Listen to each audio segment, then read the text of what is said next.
Hello. Good evening, everybody. That's it. Hello. But we got good thing going, Only 15 minutes, 14 minutes, correction, behind schedule. That's pretty good for us, so we'll take that. We're going to get started, and as people trickle in, I know it's starting to rain, so I'm sure we're going to have a few latecomers because of the rain. We'll jump right into the meeting. Good evening and welcome to the June 3rd, 2014 Borough Board meeting, Brooklyn Borough Board meeting. We have a packed agenda tonight, as you see, and everyone's really excited about that, I can see. First, we have a presentation by the Boy Scouts of America on the state of scouting in Brooklyn 2014. Then we have a presentation by Self-Help Community Services on the senior housing needs in Brooklyn. Then we have a presentation by Brooklyn Industrial Service Providers on proposed funding in the city budget for industrial business zones, and then a subsequent vote on a resolution calling on the mayor and the council to meet that request. Before we begin, I'm going to call the roll, make sure we have a quorum. Start with the community boards first. Community Board 1. Community Board 2. Community Board 3. Community Board 4. Community Board 5. Community Board 6. Community Board 7. Community Board 8. Shalon Langpoint, representing Ms. Granville and Jody Granville. Community Board 9.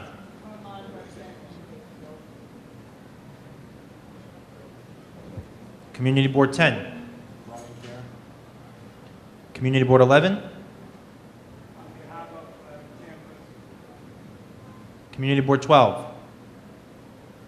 Community Board 13. Eddie Mark present. Community Board 14. Community Board 15. Community Board 16. Community Board 17. Community Board 18.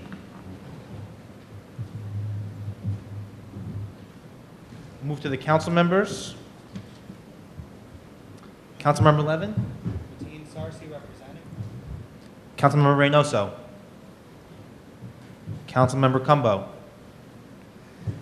Councilmember Cornegie. Dinah Shell Gross. Councilmember Espinal. Councilmember Menchaca. Councilmember Lander. Emma Erdinger. Councilmember Eugene. Councilmember Mealy. Councilmember Barron. Councilmember Gentili. Jake Oliver representing. Councilmember Greenfield. Jerome Deshawn representing. Councilmember Williams.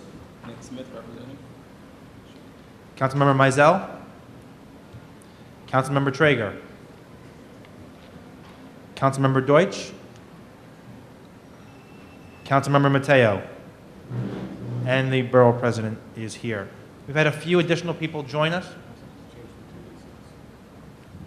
So everyone that joined us after I called the roll, can you please announce yourselves? Shirley McRae, Community Board 2. Daniel Coomer, Community Board 6. Okay, moving on. Quorum is established. First, I would like to have the minutes of the May 2014 Borough Board meeting adopted. Copies of the minutes were sent to all members in advance. Does anyone have a correction they'd like to offer for the minutes? Is there a motion to adopt the minutes from our May 2014 Borough Board meeting? And a second? All in favor, say aye. Aye. Any opposed? Abstentions? Minutes are approved. Now, moving right along, we will have a presentation by the Brooklyn Council of the Boy Scouts of America on the state of scouting in Brooklyn. Can the Boy Scouts who are presenting please come up to the front and introduce themselves for the record?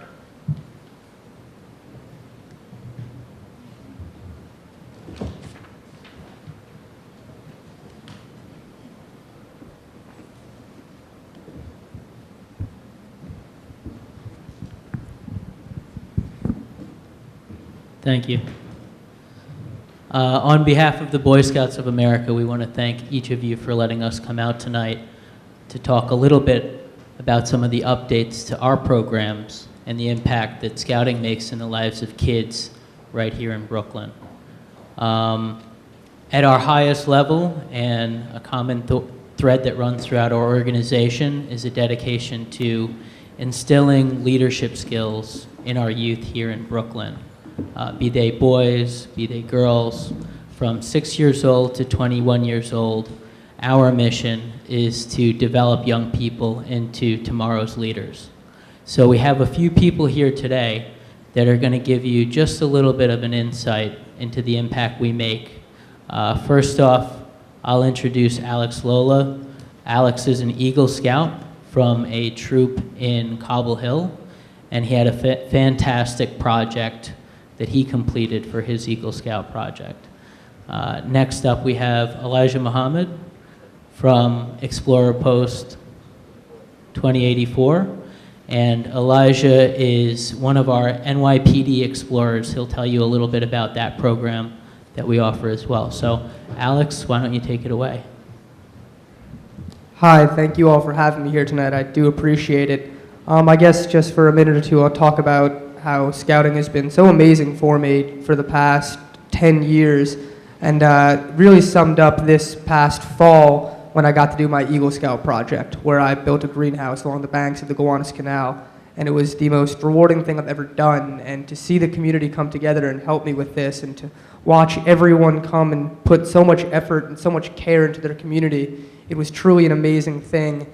And it just is so representative of how Boy Scouts is so essential to a good community. And it was truly amazing, and I can't really describe it, how Boy Scouts has helped me. That was just really the sum of everything. And yeah, I'll pass it on now to Elijah. Evening, everybody. My name is Elijah.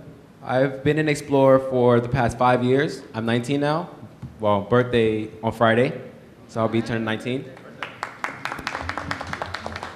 Thanks to my post advisor, Officer Hudson. He's basically raised me into the Explorers, and the Explorer has taught me leadership.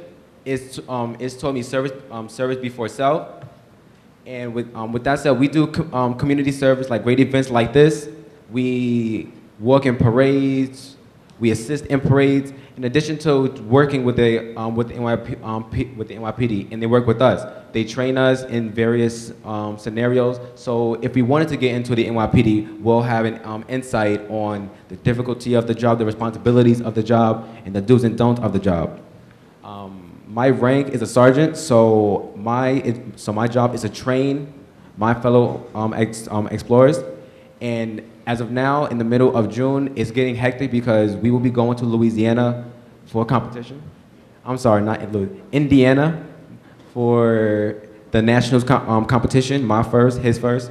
And we are trying to raise money so we can actually go, because it is very, very, very expensive. And all of us know when it comes to the economy, we ain't got money like that. So, get it off to Officer Hudson. Good evening, everyone. My name is Officer Hudson. I'm the Explorer Advisor for Post 2084. And like Sergeant Elijah Muhammad said, that we are excited about going to Indiana for our Law Enforcement Explorer, National Law Enforcement Explorer competition. And in that competition, basically, we teach the kids the different things that police officers do, and they go and they compete with other explorers nationwide in those different events. We're extremely excited, and again, we do like to do a lot of community service. Our post has accumulated 561 hours of community service so far, and we are looking to do more. We usually average anywhere between 1,000 to 1,500 hours of community service per year, and we're always looking to add more. So if you ever need us, we're Explorer Post 2084, downtown Brooklyn, the 84th Precinct, and once again, my name is Officer Hudson. Well, thanks to each of you guys for speaking today. And as I'm sure everyone in the room can tell, our organization really focuses on leadership, developing leadership in young men. And we've got two really fine examples of that with us here tonight. So if we can give them a round of applause.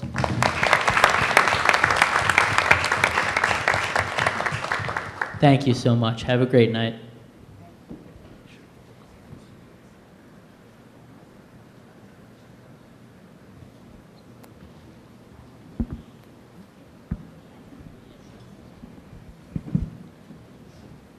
Thank you very much. And they have something they're going to hand out, a palm card with some more information about their programs across the borough. They're going to be passing around to everybody now.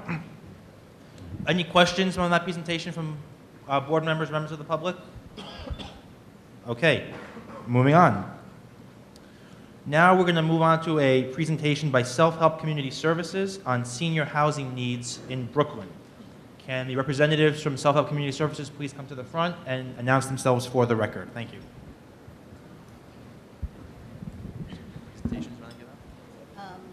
Yeah, I can give them out before or after, whichever looks better. Do you want to, we also...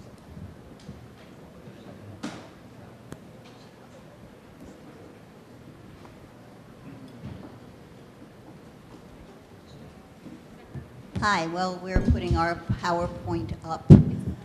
Let me introduce myself. I'm Evelyn Wolf. I'm Vice President of Real Estate Development for Self-Help Community Services. Right to me, so I'll start again. I'm Evelyn Wolf. I'm Vice President of Real Estate Development for Self-Help Community Services. With me tonight are Tova Klein, who heads up our Brooklyn operations, and Mohini, I'm blanking, Mishra, I'm sorry. Mohini Mishra, who is in charge of our social services programs, and we also have Lisa Trube with us, and Gervain, I'm sorry, I forgot your last name too. It's been tough. We got here and just as the rain started, and it's a little discombobulating. Anyway, I would like to start off. Is that? Wonderful. Okay. So, we're here mainly at the invitation of the Borough President's office because when we met with the Borough President several months ago, we talked about the fact that A, we were proposing or are proposing to build a building in Brooklyn, and B, he was not familiar with self-help. And so we offered to come over at some public meeting and talk about self-help and the need for senior housing in Brooklyn particularly, as well as in the rest of New York City.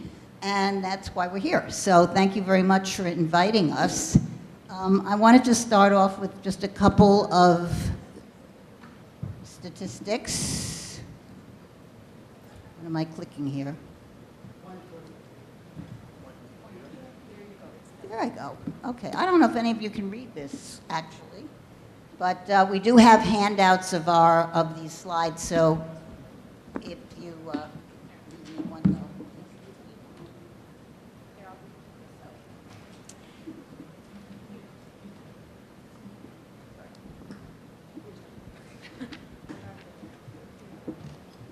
Okay, so I don't know if we brought enough. We brought, I think, 20 copies, so maybe some of you would want to share this.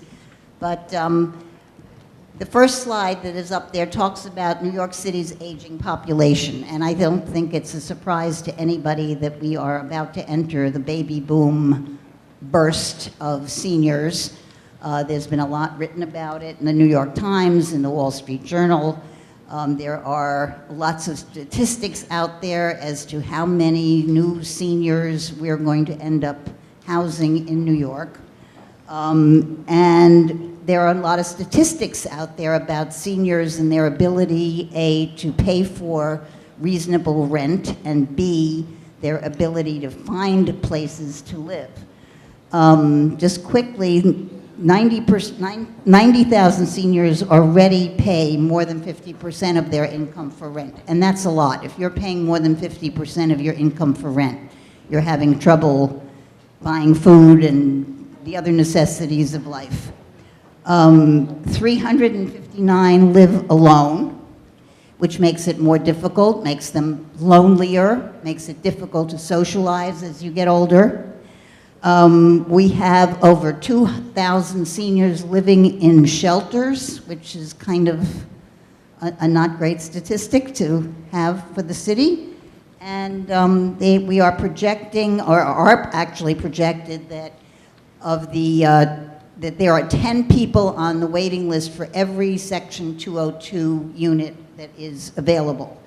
And that statistic is probably shy because there have not been very many 202 projects built recently. For those of you who don't know what a 202 project is, it is a project designed strictly for seniors, and it is rent subsidized by the federal government, and the tenants who are lucky enough to get into those buildings pay 30% of their income for rent, no matter what their income is, and the federal government pays the rest. That program has been severely cut back. There's no funding in the budget this year for that program, and so we don't know quite what's going to happen with all these seniors. Get that? Good. So there are 1.3 million New Yorkers who are over the age of 60. By 2013, we expect that number to rise to 1.8. Great. You want to do that for me? That's terrific. Thank you. You probably all know the Brooklyn statistics, but there are 2.5 million people living in Brooklyn, of which 400,000 are over 60. 29% of all seniors in New York live in Brooklyn, and Brooklyn seniors are poorer than some of the other boroughs like Queens, where they have presumably higher levels of income. So Brooklyn is facing a crisis, as is really the rest of the city, in terms of housing seniors. And it's something that we at Self-Help have been concerned about for a number of years. Just quickly, Self-Help is a 77-year-old organization. We were founded in 1936 by German emigres. We initially were charged with helping Holocaust survivors get their feet on the ground and get employment and find housing.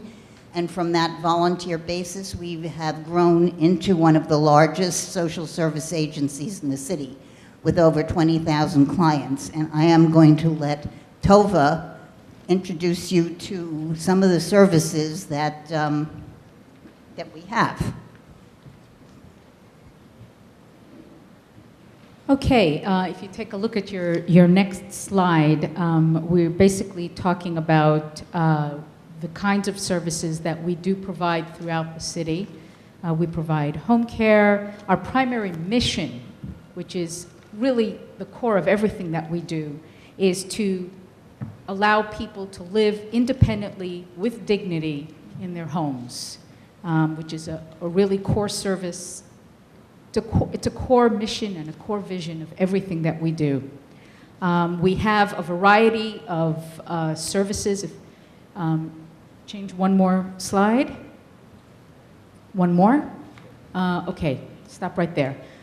We have a variety. We have 9 affordable senior housing complexes. We have a full range of case management services, both for specific populations, such as survivors of the Holocaust, and refugees and asylees. We have a separate program for that. We also have a separate, 2 separate programs funded by the Department for the Aging, which are localized, one in Manhattan, one in Queens. But then we have our safety net program, which serves elders and the disabled who are unable to get services from any other place throughout the boroughs. We have NORCs, which are naturally occurring retirement communities, which with the baby boomer population, many of us are beginning to live in those. So let's take a look at the services in Brooklyn. The Brooklyn office opened in 1977 on Church Avenue. In 1993, we moved into our current location in Church Avenue. We look like a house, but it's actually offices in there. In 1999, we actually opened a second office, which is now located at Avenue M in Community Board 14. The Avenue M office houses also a special community guardian program, which is for people who are have guardians appointed for them because they're not able to manage themselves in the community. We also have our home care training program at the Avenue M office. The Kensington office, which is on Church Avenue, which has been my home since 1987, a bit before some of you have been around. But That's the one that, That's the one that is the original office in Brooklyn. If you take a look at the programs, the self-help's Brooklyn client programs, we have the Enhanced Case Manager Program, the Safety Net Program, and housekeeping. We provide subsidized home care, we provide recreation, we provide emergency financial assistance. There's something really major missing from this page of services that we provide in Brooklyn, and that's housing. And that's something that we have been working really, really, really hard to bring into Brooklyn. Housing is probably the single most difficult problem that we face in working with elders in the community. There is just not enough to go around. People can't afford where they're living. We have eviction cases and we have no place to move people. It is a very, very acute problem. I'm just focusing on Brooklyn, but you know that that's the case in New York City as well. This last map shows where we currently provide services. I'm sorry? Right. These are the client populations that we serve. The bulk of them, as you can see, are dead center, but we provide a whole range of services in other areas in Brooklyn, actually growing. The safety net program is growing because there are not enough services, case management services as well. Yes? Is each dot one client? Oh, no. What are the No, dots no, no. represent? So let me also tell you, and this is an older map, although proportionately, right now in Brooklyn, we are serving, just with social services, we're serving close to 4,000 individuals. That does not include the people that we serve with home care. There's quite a few thousand of those as well. So just 4,000 alone in Brooklyn. These are elders and the disabled, and that's just in Brooklyn. And now, Let me take it back again. I'm sorry, I cut you off.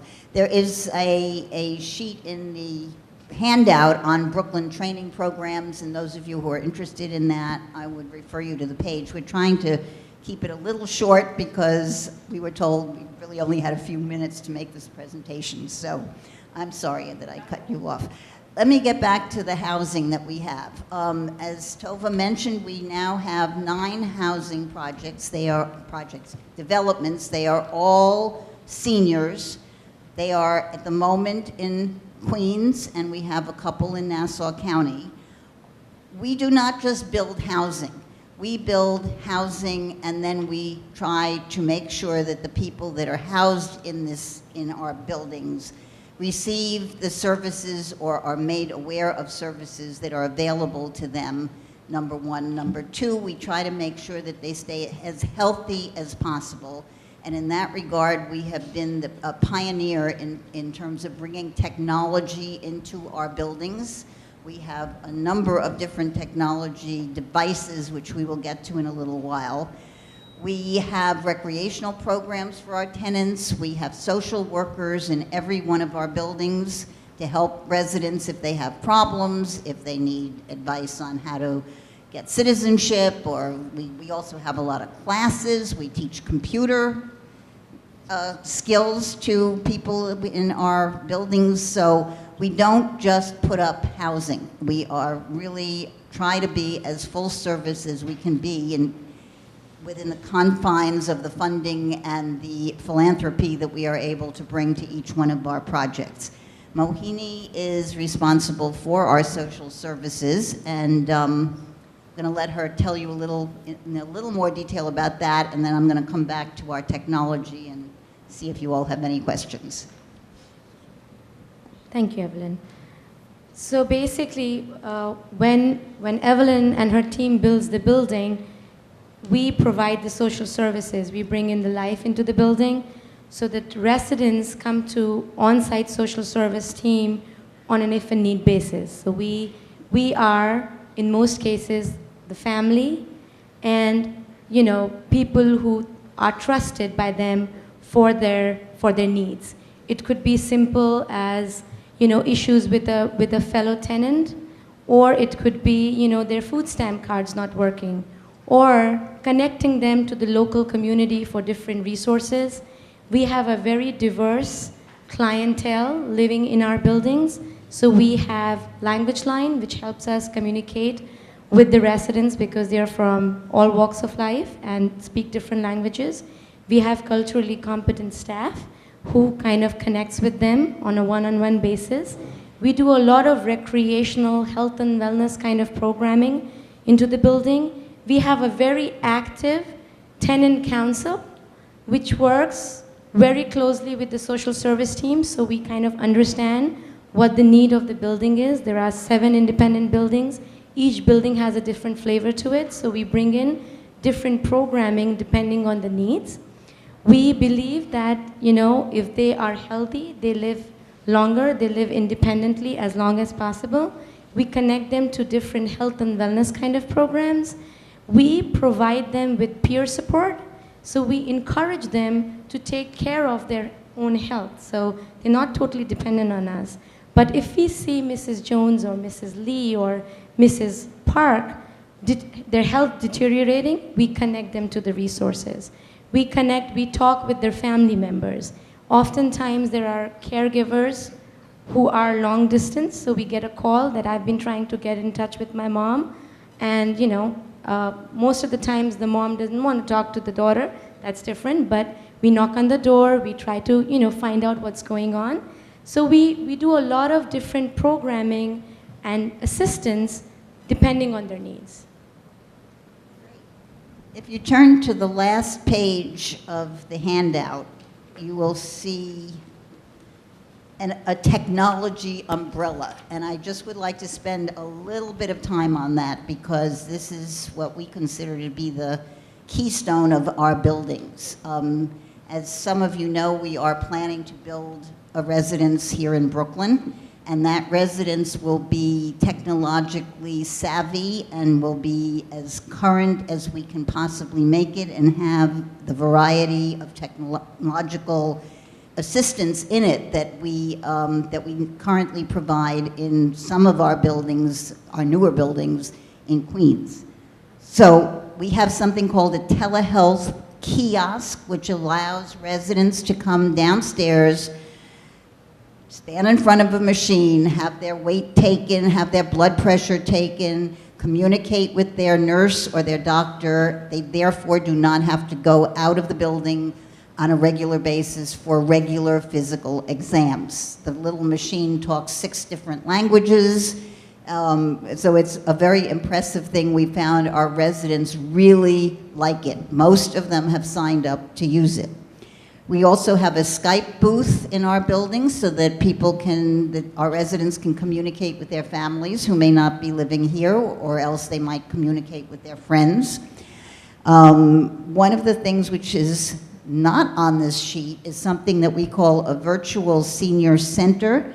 We have pioneered this with Microsoft and the City of New York, and what it does is we connect seniors who are homebound to our senior centers.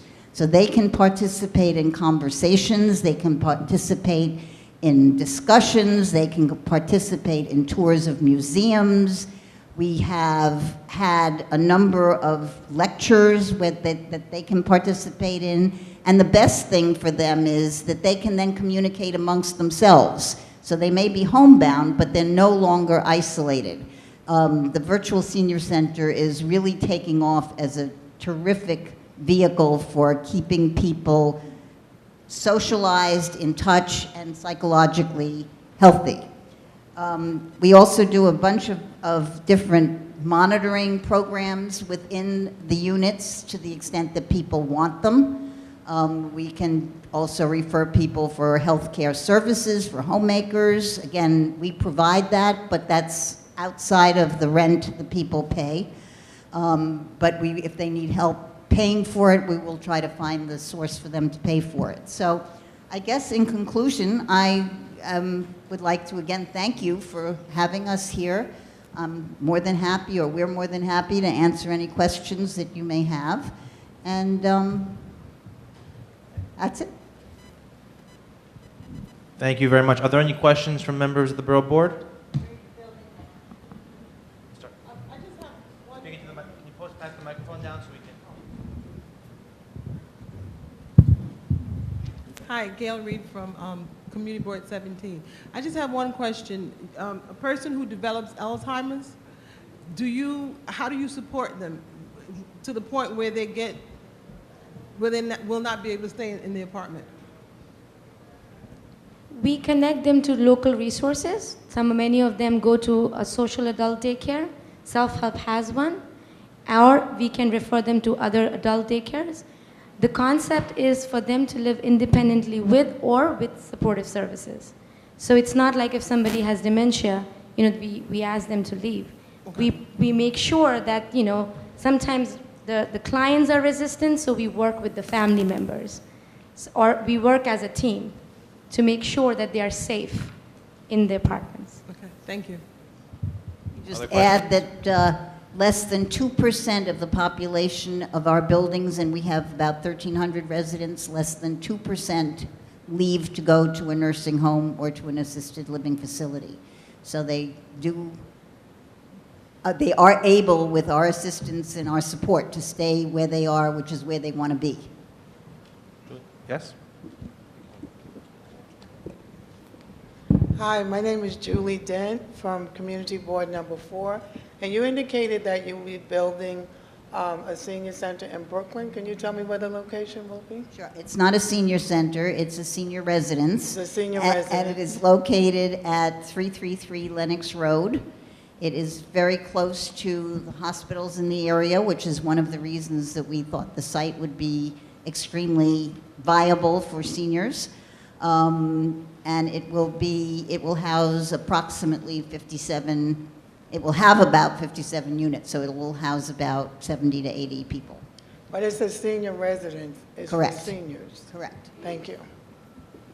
Any other questions? Yes?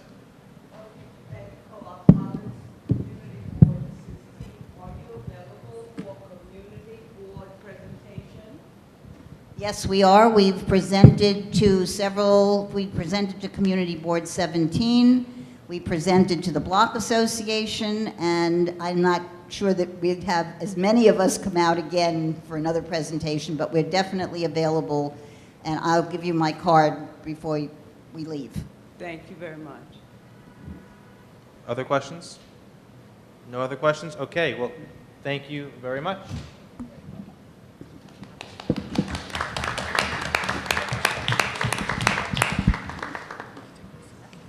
There were a few additional members of the board who joined us in the middle of the presentation. If we didn't call you during roll call, can you please announce yourselves now?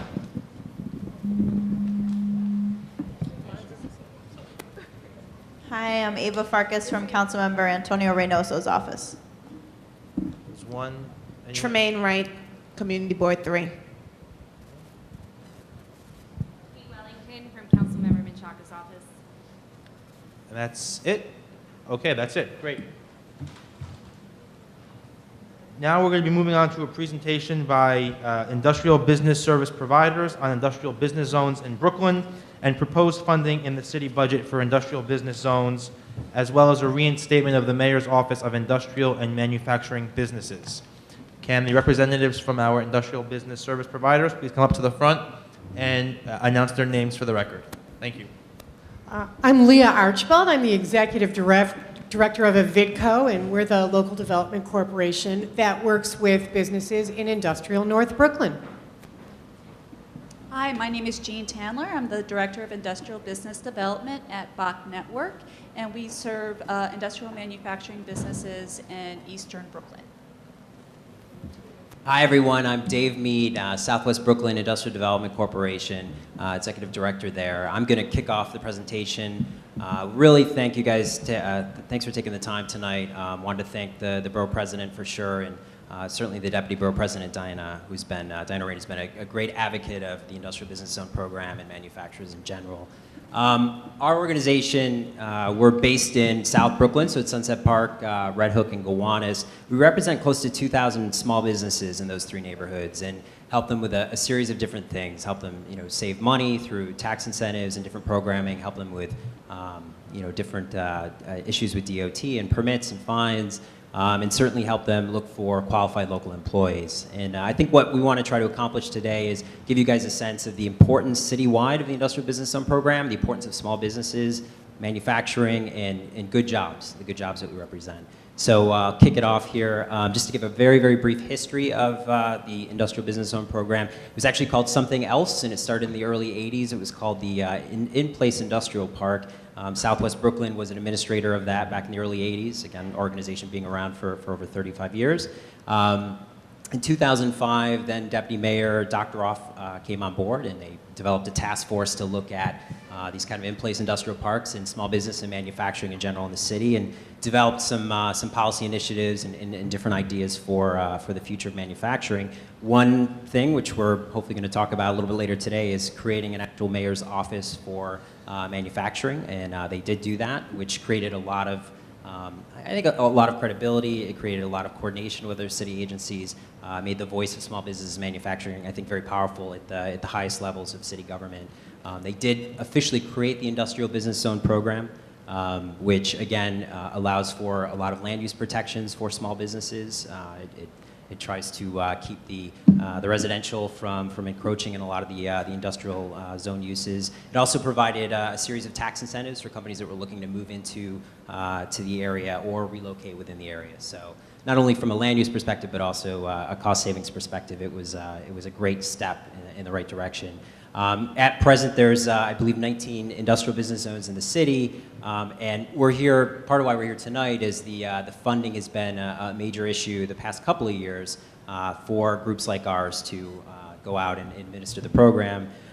We were cut by the administration last year, and we're thankful the City Council was able to restore the $1.2 million, putting that back in the budget that allows us to go out and do the great work that we do. And I know there was an article in Cranes, I believe it was yesterday, that speaks to still having major issues with the administration restoring it. They've restored it at what, half the funding at this point, and we're fighting very hard. A big reason we're here tonight is to certainly get the support of folks around the room to make sure that you're supporting groups that are obviously helping small businesses and helping with job creation and manufacturing. And there's structural issues too, which I don't want to get too much into the weeds on this stuff, but the New York City Small Business Services does administer our contracts currently, and New York City Economic Development Corporation kind of now provides, the mayor's office that I initially mentioned has kind of gone away. They provide more of the policy and planning background for the IBZ program. So, what do we do really quickly? A lot of stuff. Again, our organizations have all been in the neighborhoods we work with for a very long time. So we're kind of like the point of entry for a small business. If they're locating into the area, if they're purchasing a piece of equipment, if they're investing, if they're looking to hire, they're usually, certainly if it's in our area, Sunset Park, Gowanus, or Red Hook, they're looking to give us a call and interested in the services we can help them out with. And I think there's a whole host of programs out there, incentives that have been renewed that we're excited about, ways to keep businesses here to grow and retain them. A lot of low-cost financing. I know Jean and her group does an awful lot of that. And a lot, I think a great example is navigating government and helping with issues that businesses encounter on a day-to-day basis. I can give you a very quick example. Aladdin Bakers, who's in Sunset Park, they recently, I know through, which is a great thing, New York City Department of Parks was looking to plant over 1,000 trees, and they're doing a lot of that in the Sunset Park, basically industrial park. They had not connected with a lot of the local businesses. And Aladdin Bakers, which is on, I think, 35th Avenue, 39th Street, something like that, they unfortunately had put the tree like right next to the loading bay. And these are just simple things. Aladdin Bakers, they're a distribution company, so they load goods up and send them out, and the loading bay is how they do that. And they had the tree sited right where the loading bay was. So they gave us a call, said, well, what can you guys do? Immediately made a call to Parks, and within about a week, we were able to just get the tree. Everybody wants trees. They wanted the tree, just get it moved about 20 feet away. And now they're able to, obviously still easily get goods in and out of their facility. And it's simple things like that, which are, businesses are doing 1,000 different things at once. They don't have necessarily the time for that. But to be able to call somebody who can help them with that, keeps them here, keeps them happy, keeps them employing people from the local community. So it's a lot of examples like that every day that occur. The other kind of big thing I think we do is, really advocate for businesses. So, as I mentioned, small businesses are doing 1,000 different things a day. They've got a lot of different things going on, worrying about running their business, and our organizations are really focused on being the voice of small business. So for us, we're on the New York Rising community through Governor Cuomo. We're part of the Red Hook Coalition, part of the Community Advisory Group of the Superfund, and we're able to, I think in many ways, articulate business needs and business issues to the broader community and other stakeholders in the community, and try and make it, try to let them know some of the impacts and decisions they're making, how that it will directly impact the local business community. I think perfect, you followed me. Last thing before I turn it over to Gene are just some quick stats. So, just this past year, 2013, all the businesses, all the industrial business zones served over 3,000 industrial business zones citywide. That's close to 36,000 employees. Again, helped 96 businesses access over 130 loans, totaling $20 million. 70% of that financing was for acquisition, 14% for working capital. I had mentioned navigating government, helping with permitting, helping with issues that came up like with Department of Parks. We did 185 of those citywide. Have consulted with close to 200 businesses in 2013 regarding of over 140 employees. So it's a lot of good work that the industrial business zone providers are doing citywide. And the last thing before I turn over to Gene, I just want to close with, and leave the next slide. Come on. This just gives a good graphic of, again, the service delivery I just mentioned. But the final thing I want to mention is I think really groups like ours that do represent small businesses, and all of you are aware of this, the many great community organizations throughout the borough. I think Hurricane Sandy was a great example for our organization. When that happened, I was able to mobilize my staff. It's a small staff, and get them over to our office in Red Hook and really help coordinate a lot of the volunteer efforts with the amazing Councilmember Menchaca. I know Lee is here tonight representing him, and all the other amazing community groups in Red Hook. And we were there a week or two before the Red Cross, before FEMA, before a lot of the city agencies, and we're able to provide that kind of immediate, near-term, vital boost for not only small businesses, but for residents. And I think that speaks volumes to the importance of organizations like ours. So I'll turn it over to Jean. Thanks. So as David mentioned, we offer many different types of services, and there's a number of services that we provide that aren't measured by SBS, that aren't included in the statistics that David was mentioning. Some of them include representing, again, the interest of industrial businesses and the importance of to the community on conference panels, to the media, etc.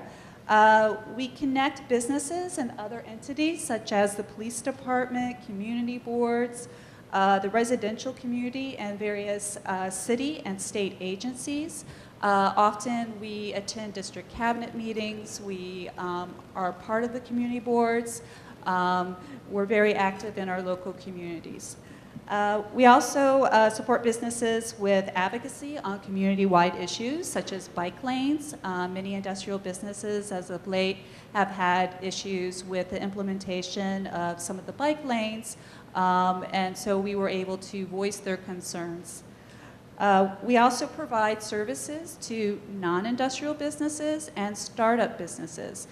Just by the nature of our own organizations, our organizations often serve all types of small businesses, and we also receive leads from SBS to provide assistance to startup businesses, including business plan assistance, assistance with their marketing, providing both one-on-one technical assistance and providing workshops as well. We also help with real estate locations, so we have relationships with brokers, with property owners. We often know what properties are available in our areas, so we can work very closely with businesses to help them find the appropriate space. We also work with businesses on credit repair and management. One of the services that Bach Network, for instance, offers is we can perform a soft pull on the business owner's credit. And the difference between a soft pull and a hard pull is something that a bank would normally do, and when that happens, that lowers your credit score a little bit.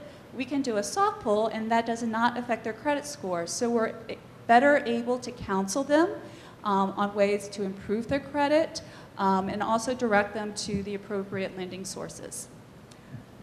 We also do networking, professional development events, and we also connect businesses with other local businesses in the area. A lot of times I describe ourselves as matchmakers, really matching businesses with different types of resources and other businesses that are available to them.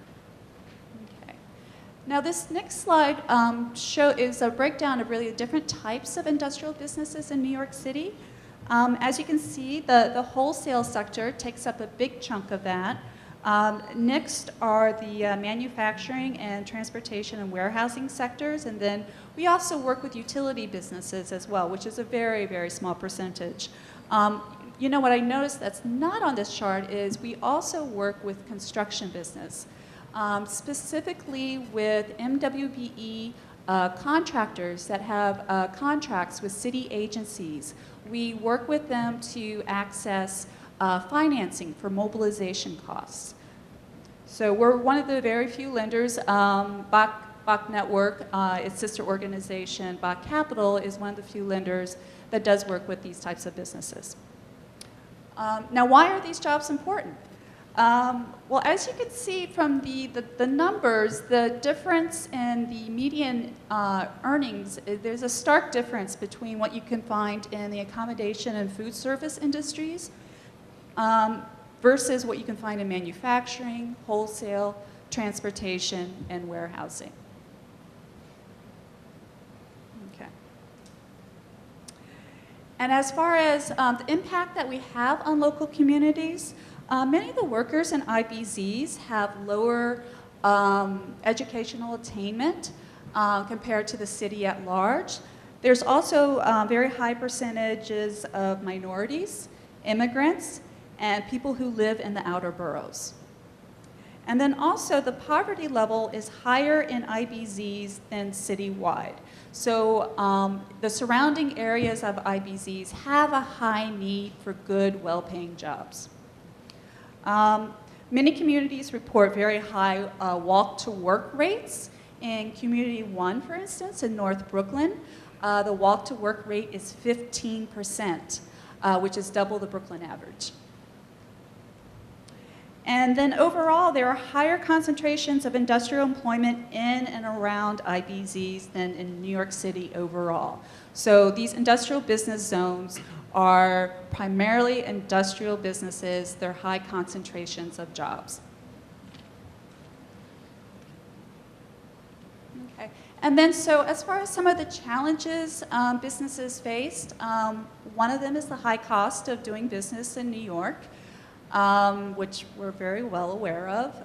There's high property taxes. There's you know, a number of issues that increase the cost of doing business in New York City. There's also the lack of affordable space. You know, with issues of rezoning and speculative purchases, or activity. There's been a loss of industrial space that is affordable. And then also lack of appropriate space. Some of the buildings, industrial buildings, have become outmoded.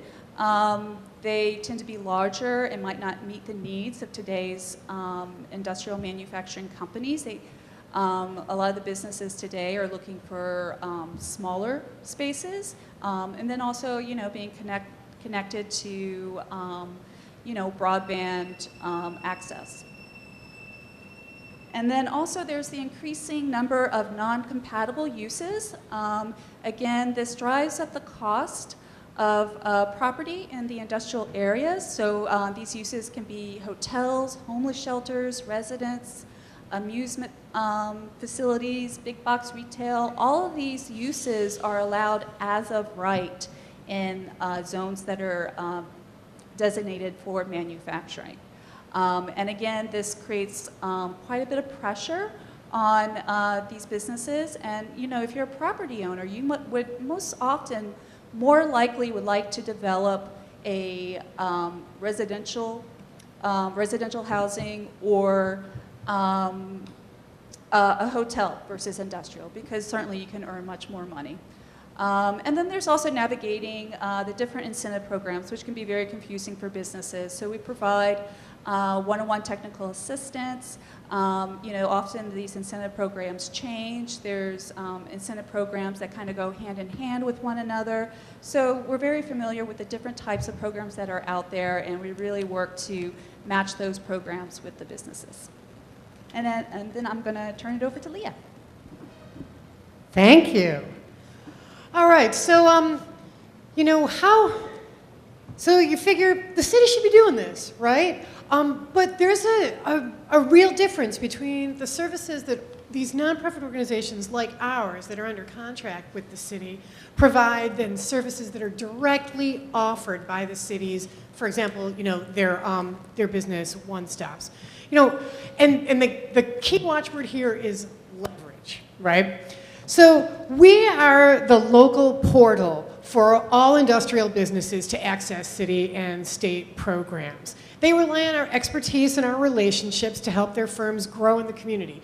We're their friends. In many cases, our organizations have been here for decades. Our organization has been here for 35 years. Southwest Brooklyn has been here for almost 40. And we were founded by the local businesses. So they've got an entrenched long-term relationship with our organization. They feel good about working with us.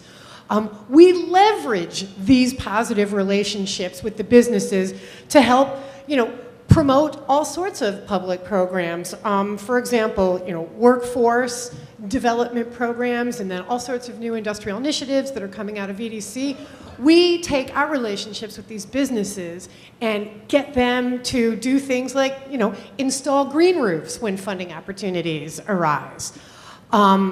Our staffs have very low turnover. I can tell you, we've all been doing this for many years. Our staffs don't turn over, and I'm contrasting that with, some of the city agencies that provide direct business services. So we retain our institutional knowledge for a very, very long time. Again, we are integral members of the community. I have a staff member that sits on our community board. I sit on a number of different community groups with regard to remediation of the Newtown Creek. We are the community, so it's easier to leverage our long-standing relationships. We can also pay attention to what's going on with the local businesses and provide feedback for the elected officials and the administration to let them know how programs are working or not working, or what needs might be. And our boards of directors for our organizations are drawn from the local community. In most cases, they are comprised of local business owners, and some of us have a couple of local residents on our boards of directors also. And then finally, the big leverage is we're able to leverage money. We're able to take our funding sources, our funding streams, the money we raise from our events, or in our case, the money we get from our real estate, to augment the city's contract money so everybody gets more bang for the buck. Here, now I only have two hands, so forgive me for just a second. So to demonstrate a little bit of that leverage, in terms of our staff hours, about 35% of all of the services delivered in 2013 by all our organizations citywide were actually not paid for by our industrial business zone contracts. We took other money, like the stuff from our fundraiser or our real estate development, to provide services to the local businesses to keep jobs in our community. So imagine what we could do with a little more money. We could really provide quite a bit more service. In fact, let's see. But as you know, and because you guys have a resolution before you, you know that our funding was zeroed out as of a couple weeks ago when we planned to come in here. And the administration actually just put in about $500,000, which is a little less than half of what last year's funding levels are. So right now we've got about $500,000 in. Concurrent to the city gradually cutting our funds, the original program budget was about $4 million, right? $4 million when it was the Mayor's Office of Industrial Manufacturing for all of our zones. So now it's $1.2 million. So that is a pretty major diminution in funding support for these services. Concurrent to that, our service areas have massively expanded. You know, we all went from serving these prescribed geographic zones. Now we each serve half a dozen zip codes at minimum. So our service areas become much more broad, while our funding has become much more restricted. Like, for example, our friends in Long Island City, on the other side of Newtown Creek, their service area doubled, but they operate with about 23% of the original 2005 budget. It's like we just, we have limits. We can't help as many businesses as need the help with these resources. And the continued funding loss for this program erodes our ability to provide business services to these really important, this important group of businesses and very important source of working class jobs, not just in Brooklyn, but citywide. Additionally, if we have to, let go of staff because of the funding, so not only are we serving fewer businesses, but we're losing that institutional knowledge that's really the base of our strength.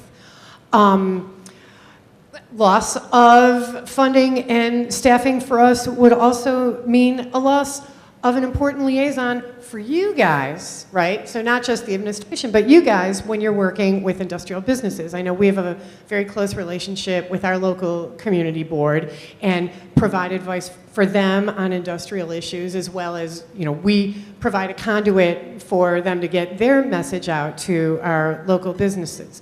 And if we're not able to keep our service levels to these businesses up, it's going to ruin our ability to engage in other initiatives that are really, really important to our communities, like job placement, real estate development and preservation, and then organizing the businesses to, do other activities that help themselves. So what are we asking for? Well, much of it is in the resolution that you guys have before you. We have collectively asked the city for essentially a reinstatement of the original level of funding, $4 million for the IBZ program citywide.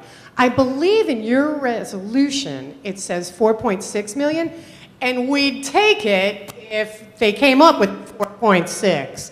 But we think the $4 million would be just terrific. We want to see that Office of Industrial Manufacturing Businesses recreated to help be an independent agency that develops industrial policy as well as administers industrial business zone contracts. And importantly, and I know you guys as community board leaders understand the importance of interagency coordination. Right now, because we only answer to the city's small business services department, they lack the juice to coordinate agencies. And I know this is what you guys do every day when you get calls from your constituents. We really need an independent office that can do that to help leverage all of the assets and all the services that the city has. Further, we would really like to see city zoning code tightened up to restrict some of these non-compatible uses that we see going into industrial zones, such as luxury hotels, mini storage facilities, large-scale amusements, and very large nightclubs. We're seeing all of this in our industrial zones. It's real hard to keep manufacturing jobs in this area when that's who's competing for space. So, and this slide just illustrates what we think we can do for $4 million. We believe that we can, majorly increase the amount of service we are providing to businesses and majorly increase the number of businesses served. And hopefully that will mean more good jobs throughout Brooklyn and New York City. So finally, I want to thank you guys. I want to thank you for listening to us. I want to thank our friends in the Borough President's office for inviting us.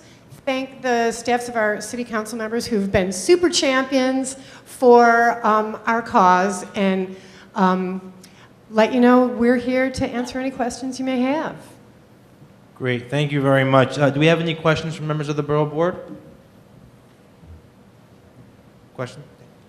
Daniel Coomer from Community Board 6. I just wanted to understand that there's some wording in the proposed resolution that makes a distinction between funding for the mayor's office and then supplemental funding. What is meant by supplemental funding? Oh, I better look at that line. Hang on a second. We'll address the resolution after, we'll take questions on the presentation first, and then we'll talk about the resolution right after that. All right, well, maybe they can address, was the funding that's cut, is it supplemental? Is it somehow earmarked for specific activities? It is, so the funding that was cut is the funding that would provide contract money for management of the industrial business zone services citywide. Right now, I don't I'd have to look at it to understand what supplemental means, but right now, you know, there is $500,000 proposed in the administration's budget that they just put in a couple weeks ago. And that is, like, to illustrate, my organization's first contract to manage 2 industrial business zone contracts was $360,000. So now what they're proposing to use to serve all the industrial businesses in the city is basically, you know, 25% more than what my organization originally got to serve 2 industrial neighborhoods. I'd like to understand on a very practical level how the elimination of the mayor's office makes your job harder. Okay, and so really, it is that interagency coordination. So many of the things, and again, you guys are all on community boards, so many of the issues that our businesses have to grapple with are, on the city level, are not really economic development issues per se. You know, they're not calling EDC to get a loading zone installed or a tree pit moved over, right? So many of the issues that are important to our ability to conduct economic development activity in the city are actually operations issues. So part of one of the benefits of having the mayor's office, an independent mayor's office that answered directly to a deputy mayor, was they had the juice to do interagency coordination that right now SBS just is not placed to do. They can't get us in with the right guys at DOT or DOS or city planning or buildings. We really need that higher level office to make everybody sit up and take notice. Other questions? Lee? Yes, this is Lee Wellington. I'm Chief of Staff to Councilmember Carlos Menchaca. 2 things I'd say. One is thank you. I know Councilmember Menchaca has been fighting for the restoration of both the industrial business solution provider contracts, but also making sure that when the Mayor's Office of Industrial and Manufacturing Businesses is placed in the budget, that it's not just a 0-line budget item, but there's actually funding behind it. So those 2 issues have been paramount to what our office has been focused on in the executive budget negotiations, and we've been working closely with Councilmember Cornegie's office on a resolution coming out of the City Council on this as well. So, as well as Councilmember Reynoso's office. So that's number 1. Number 2, I think it's important to underscore the work that you're doing around very sensitive land use issues in these communities. I know that frequently our office is calling SBIDC, who's our local service provider, to navigate issues around encroachment into the industrial area. So I was hoping that you could just dig a little bit into how you deal around those zoning and land use issues. You pointed to your role in New York Rising, and also around the brownfield remediation point, because I think people don't understand that a lot of what the industrial business solutions providers are doing is helping to clean up these industrial areas. People think industry and they think pollution, and a lot of what you're doing, you alluded to Newtown Creek, is environmental remediation. So. No, it's a great, I'll jump. I got the microphone from Leah. I can't believe it. I can't believe it. Yeah, it's a great point, Lee. And I think the first thing I would note is Lee and I actually came from, just why my voice is a little lower, we had a conference up in Albany, Brownfields conference actually today, and we just came in from there. And, still there. Yeah, and one of the things that struck me the most at that conference, it was the kind of classic upstate, downstate dynamic where upstate didn't totally understand economic development down here. We didn't quite get what they're doing up there. And the issue with them is just a completely different animal, and there's obviously a lot of other economic issues occurring, but they have a lot more land in general. They just have a lot more land. New York City has a finite amount of land. So these industrial business zones, I really do think they initially were put in place to protect from the rezonings, from the other things that are occurring right now. And obviously, again, New York City it's a very tight, finite amount of space. I know Red Hook is a great example of that. There's a series of things that are occurring there that are making us nervous. And why are they making us nervous? Because it not only it inhibits our ability to attract additional manufacturers to the area that could create good paying, living wage, jobs where there's advancement opportunities, but also it scares the businesses that are in Red Hook now and who are great generators, local employers. When they have a use that's not compatible with the work that they're doing and it makes it harder for them to get from A to B or makes it harder for their employees to get there, then it can create a real economic crisis for them. Next thing you know, they're moving out of the city or the state and somewhere else. So we're incredibly mindful of the land use, I think, particularly now, and it's part of New York, is just there really is a finite amount of space and why it's so important that we have these IBZs, industrial business zones. Any other questions?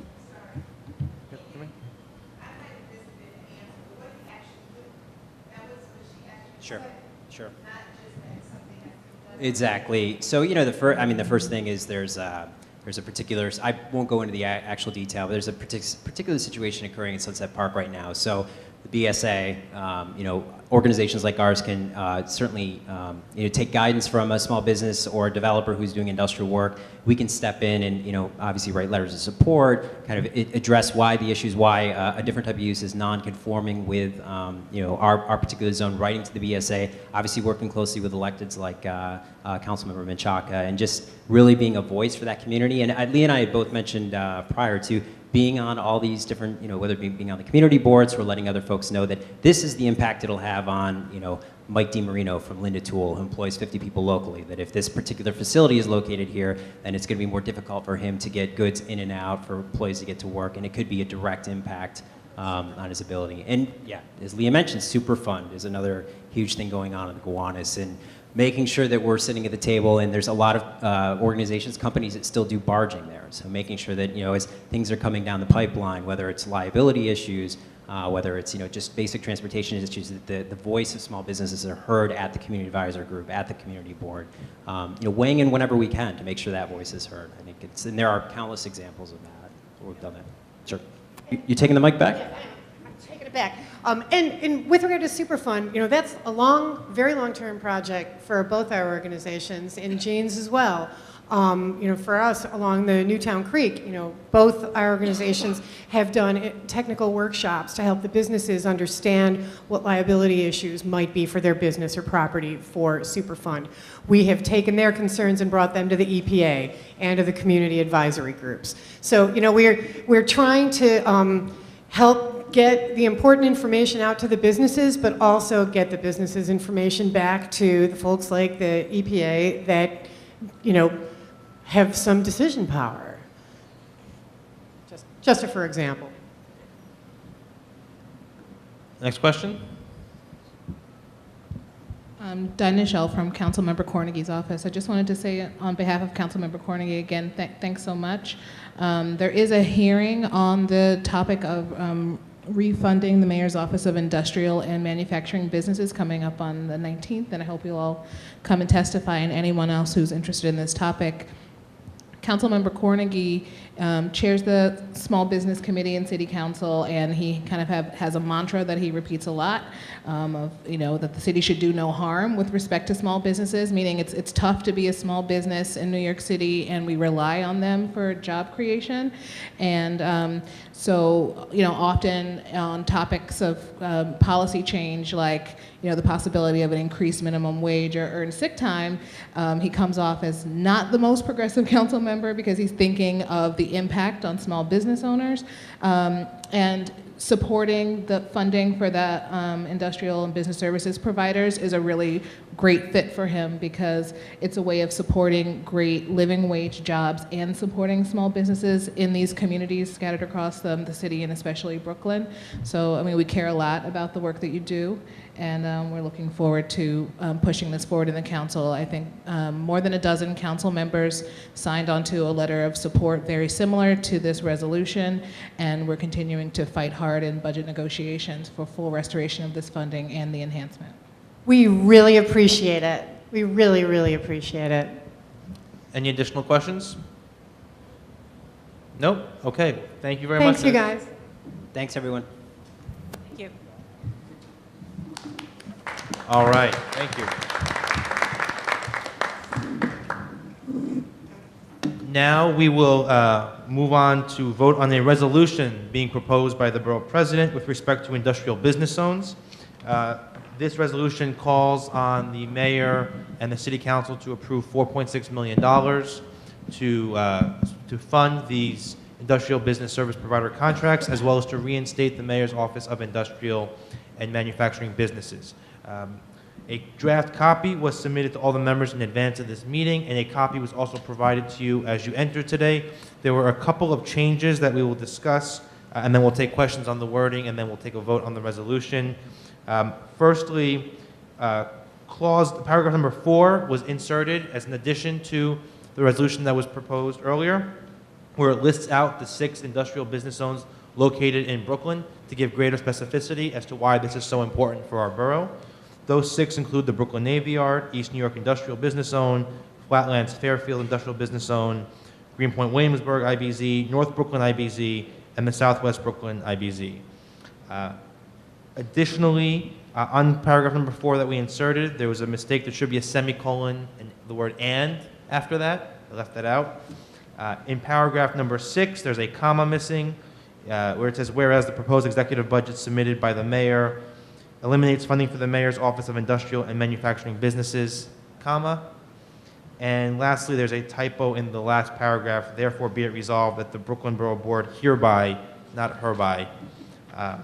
But those are the corrections that we have, and this is the wording that we want to submit to the full board for consideration.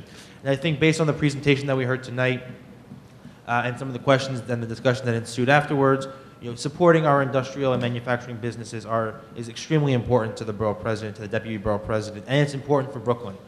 We have 6 IBZs throughout the borough. That covers a large swath of the population in terms of employment, in terms of economic opportunity, in terms of resources and services provided.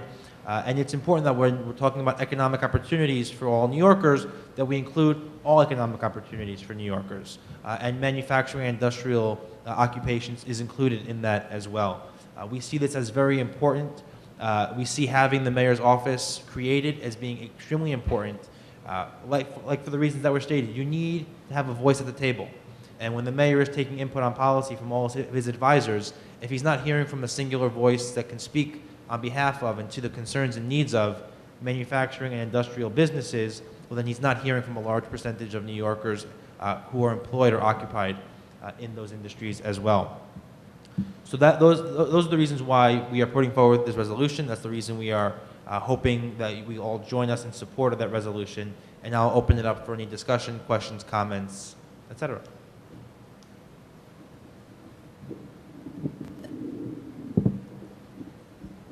Julie Dent, Chair, Community Board 4. Can you identify the North Brooklyn and South Brooklyn? I'm sorry? Can you identify the areas in North Brooklyn Industrial Business Zone and South Brooklyn Industrial Business Zone? I'm going to ask our Director of Economic Development, Kai Feeder, to address that answer. So is the question specifically which of the zones, like enumerated in the resolution, are located in North Brooklyn versus Southern Brooklyn? Or you want a definition of which each of those are? Exactly, where What each of them areas do are. they cover? Oh. Because you named the other areas in Brooklyn, and then you just went into South and Those are North? You want to name the neighborhoods of that the IBZs potentially cover, essentially? Correct. Okay. David, Leah, you'll have to chime in here if I'm wrong here, but so the Brooklyn Navy Yard is predominantly runs from what would be, I guess almost Clinton Hill around to the southern end of Williamsburg. The East New York Industrial Business Zone is predominantly in East New York. The Flatlands Fairfield Industrial Business Zone is in Flatlands and also touches, I believe, almost to East Flatbush. Greenpoint Williamsburg Industrial Business Zone stretches, again, Williamsburg and Greenpoint, almost to the border of Bushwick and along the Newtown Creek. The North Brooklyn Industrial Business Zone spans predominantly just in Bushwick, correct? East Williamsburg, Bushwick? Okay. And Southwest Brooklyn Industrial Business Zone covers the Sunset Park waterfront and into Red Hook. And I know that SBIDC also represents the Gowanus Canal area as an ombudsman for that space. Okay. Was there anything that I forgot there neighborhood-wise, all? Good job. Boom. Okay, thank you. I'll You're tell welcome. you why I asked the question, and I did because Bushwick wasn't mentioned as you identify other areas in Brooklyn. As you know, Greenpoint and Williamsburg is not that far from Bushwick, and I would like Bushwick to be named. Yeah. These are the official names of the actual industrial business zones. They're actually named this, and it includes those neighborhoods. So we weren't listing out neighborhoods here to be exclusive. Those are actually the names of these particular zones as they're identified through city law. Although, I mean, just to be responsive to potentially the chair's request, what I might suggest then is adding in language, including the after North Brooklyn Industrial Business Zone, comma, in Bushwick, comma, and the Southwest Brooklyn Industrial Development Corporation. Thank you. Sure. I assume, yeah. I think there, I don't know, you need a motion for that. We didn't make a motion to amend. Or we did a motion to have this proposed on the floor first, but yes. Can I mean, if you're gonna do that, you probably do it with the other zones too, so you probably maybe you wanna have parentheses after each name and just identify The neighborhoods. That might be a better solution. We'll include the neighborhoods in parentheses after each of the listed zones. Is that okay? That's fine. Okay. Questions, Lee? Yeah, so one thing that you might want to consider for the resolution is a report that came out last week from the state controller. So the controller looked at industrial employment and found that for the first time in a long time, we're actually seeing the manufacturing and industrial sector increasing. So there was a creation of 500 jobs between 2011 and 2012. So that brings the borough of Brooklyn to about 20,000 industrial jobs. So it's a huge source of employment for the borough, and I think it's something that could potentially be highlighted in this resolution in light of that new information coming out of the controller's office. So potentially you could amend the resolution, but I just want to throw it out there for consideration.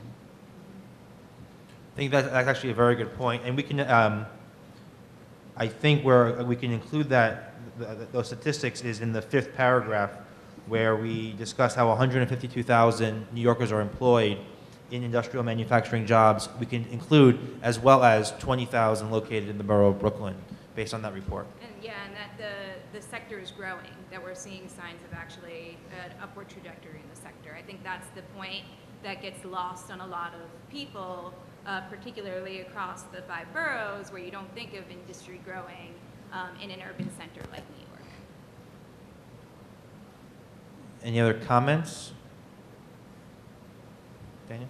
I guess I'd like to understand a little better in terms of the elimination of the mayor's office. Has the mayor given any justification for that beyond just simply cost saving, or is there some sort of organizational justification? Are they moving those resources into another agency or anything like that?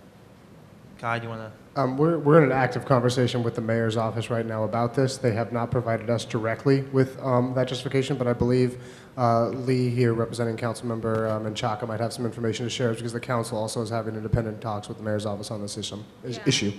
That's true, and actually, Dinah Shaw could speak to this as well, but at a recent committee hearing that the Small Business Committee had, as well as the Economic Development Committee had, EDC and SBS indicated that they're doing a study of the industrial sector as a whole, and through that study, they're also looking at the way services are provided to the industrial sector. Now, part of that study is also going to consider the structural issue of the administration and like how the service delivery connects to an agency within the mayor's, a mayoral agency, and how that mayoral agency would then administer those contracts. So this is something that's coming up in the context of the industrial study. I'll also say that the office actually exists as a zero budget line item. So the office and structure is actually there. It just hasn't been funded for the last several years. I would add that, I don't think there was ever a decision to kind of discontinue the work of the office under Bloomberg. It had a leader who departed and was never replaced, and so it kind of fell apart.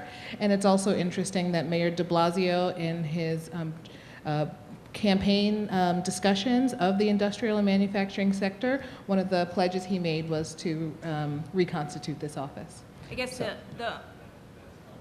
the one additional point to add is that currently the structure is sitting within EDC. So while there is no office, there is a single staff member within the city's Economic Development Corporation that's sort of stepping in and playing this intermediary role, but it's obviously not the same as an entire office that's dedicated to the industrial sector.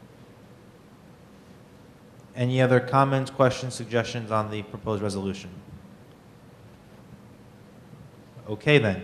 Well, to spare us all the rereading of this entire sheet, and with the corrections that were made, the typos that I said earlier, and with the addition of the language with the neighborhoods in parentheses in paragraph 4, as well as the inclusion of that additional data point in paragraph 5 with regards to employment in Brooklyn specifically being 20,000 and growing, the Borough President proposes this resolution to the Borough Board and asks now for a second. The resolution being seconded, we'll now take a vote, roll call vote.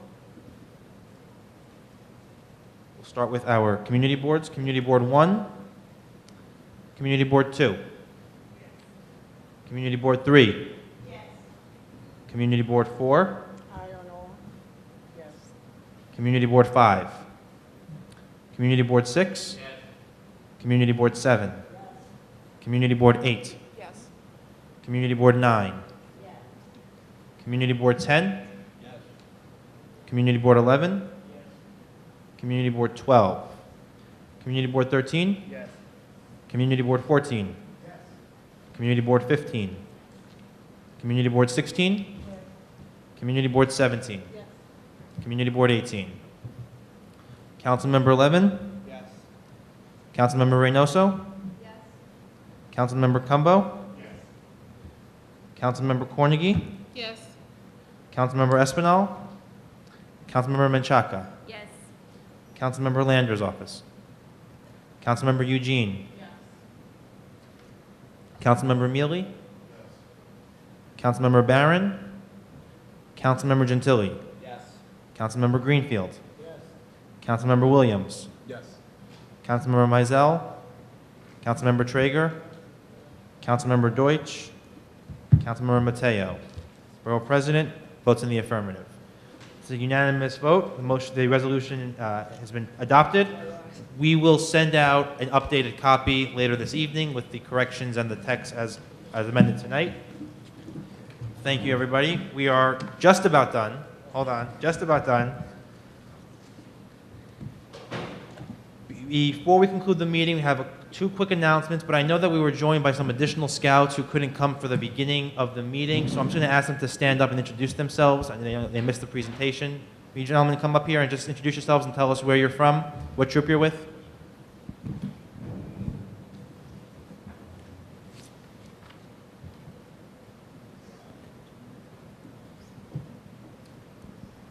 Good evening. My name is Peter Cornwall. I'm the Assistant Scoutmaster of these gentlemen right here. Hello, good evening. My name is Ryan Springer. I'm a Life Scout, and I'm from Troop 700 East Flatbush. Good evening. My name is Rashawn Norton. I'm also a Life Scout from East Flatbush, Troop 700. I'm Curtly Jack. I'm a Life Scout, Troop 700.